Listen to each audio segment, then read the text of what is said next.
I've got a couple tips for getting started on the flax sweater.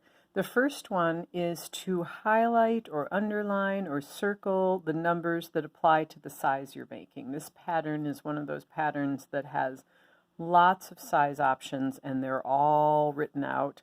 You'll notice that the kid sizes are in regular type and the adult sizes are in bold type, so that helps you your eye go to the right group, but I think it's really helpful to know exactly which size you're making. So I would suggest that.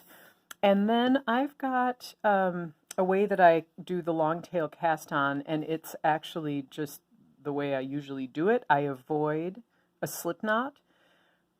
But in the case of this top-down sweater that starts out in the round, it will give you a better finish when you go to weave in your tail. You'll be able to get a smoother join. So I'll show you what I do. It's certainly very easy, easier than tying a slip knot.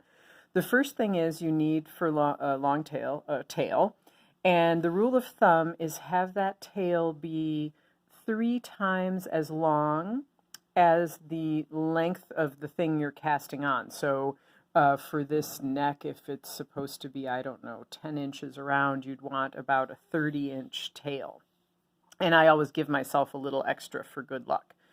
So this is the ball end, and this is the tail.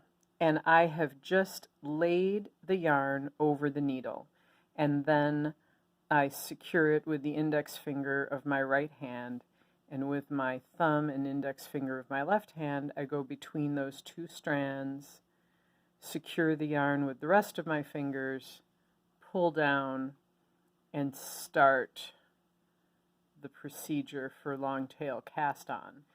That loop over the needle will be the first stitch, and then the second one is the one that I just cast on.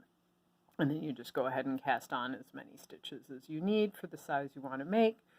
And we have a video in the Georgia Tam playlist that demonstrates the long tail cast on more thoroughly if you're not familiar with it. I'm going to cast on my stitches, and I'll meet you back here for another tip about joining in the round without twisting.